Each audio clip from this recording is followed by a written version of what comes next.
What's good, everybody? Hip Hop List Daily here with a brand new video. Today we will dig up the death stories of our biggest rappers from the 90s. Tupac and the Notorious B.I.G.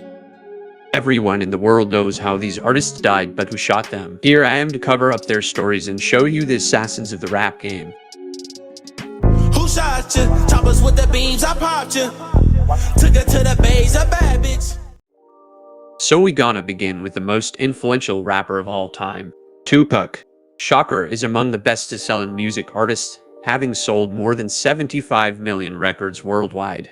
But unfortunately, he passed away on 13th of September 1996. On the night of September 7, 1996, Shocker was in Las Vegas, Nevada to celebrate his business partner Tracy Danielle Robinson's birthday and attended the Bruce Seldon vs. Mike Tyson boxing match with Suge Knight at the MGM Grand. Afterward, in the lobby, someone in their group spotted Orlando Baby Lane Anderson, the individual accused of having recently tried to snatch Travin Lane's neck chain with a Death Row Records medallion in a shopping mall. The hotel's surveillance footage shows the ensuing assault on Anderson. Shocker soon stopped by his hotel room and then headed with Knight to his Death Row nightclub, Club 662, in a black BMW 750i sedan, part of a larger convoy. At about 11 p.m. on Las Vegas Boulevard, bicycle-mounted police stopped the car for its loud music and lack of license plates. The plates were found in the trunk, and the car was released without a ticket. At about 11:15 p.m. at a stoplight, a white,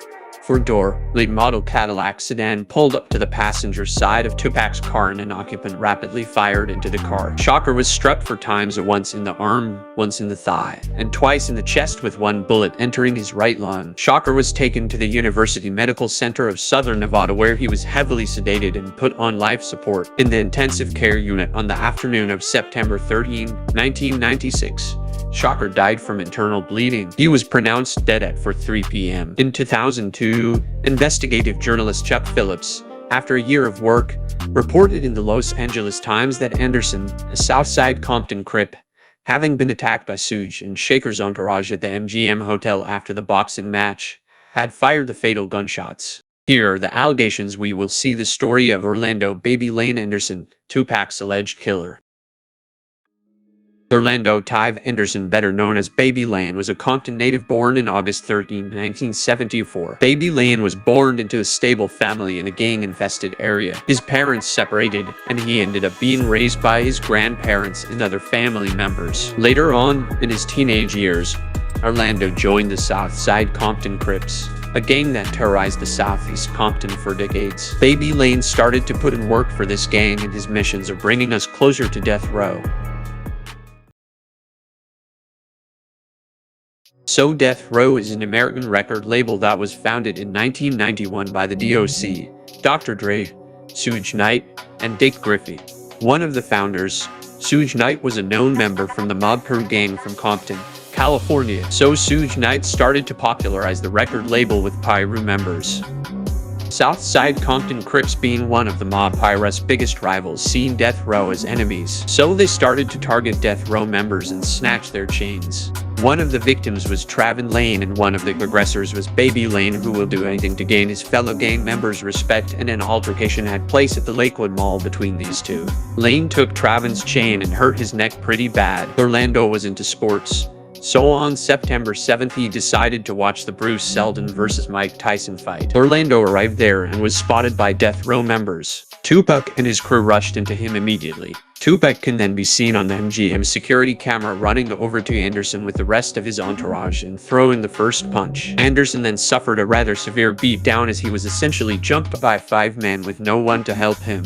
He managed to escape, and the rest is history. On May 29, 1998, Anderson died at Martin Luther King Jr. Harbor Hospital in Willowbrook, California, after he was shot during a gang-related shootout in Compton, California. It was said that his death is related to a money debt. So that was the man who killed Tupac. Now we gonna jump up into the next story. Notorious Big, better known as Biggie Smalls. On March 8, 1997, Wallace attended Soul Train Awards after party hosted by Vibe and Quest Records at the Peterson Automotive Museum. Guests included Evans, Aaliyah, and members of the Bloods and Crips gangs. The next day at 12:30 a.m., after the fire department closed the party early due to overcrowding, Wallace left with his entourage into GMC Suburbans to return to his hotel. He traveled in the front passenger seat alongside associates Damien D. Rock Bubler, Lil Cease, and driver Gregory G. Money Young. Combs traveled in the other vehicle with two bodyguards.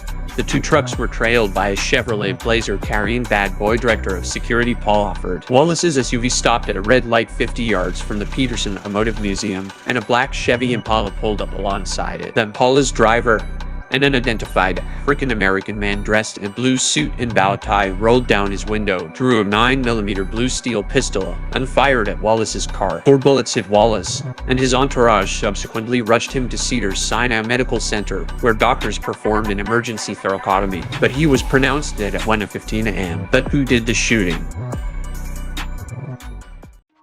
Death Row enforcer Poochie.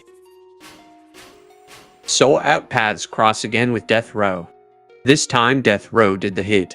We are talking about Wardell Faust, better known as Poochie. He was a 5'5" man, but don't let his height fool you. Poochie was known as a violent man, and he grew up around guns and gangs, Lutters Park Pyru gang to be exact. He did missions for that gang such as deadly robberies, and being an active member he was introduced to Death Row. Being a violent type of guy, Poochie was liked by Suge and grew in his eyes. Some Death Row artists claim that he had an intimidating presence and that made him respected and feared. So after Tupac's death, Death Row and Biggie's side kept beefing, and Suge Knight wanted to send a message. While being in prison for the Orlando Anderson beating, Suge and his girlfriend conspired together to kill Biggie. They both know that they had a vicious killer on their side, so Suge's girlfriend agreed to pay Poochie two payments for $1,000 and $9,000.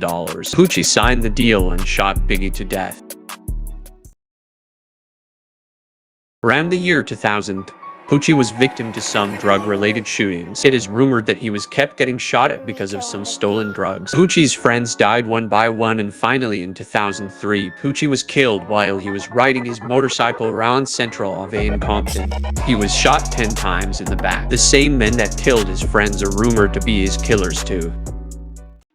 As the end of this video, I would like to thank y'all for watching. Don't forget to leave a like to this video and subscribe to my channel. Click the notification button to know every time I post something. See you in the next video.